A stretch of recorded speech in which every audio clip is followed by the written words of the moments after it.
কি চাই তোদের? এই তোদের কি চাই রে? আমি বলছি বাজার যাব, মাছ আনবো, তো ঘাড়ের উপরে উঠে বসে থাকতে হবে? নামবে না?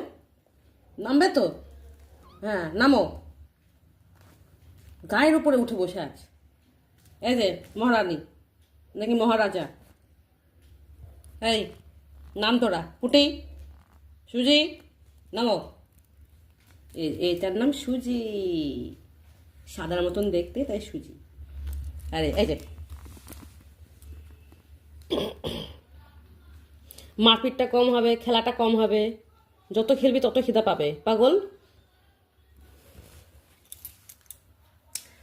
ওরা তো ওদের মতন থাকবে, আমি আমার মতন।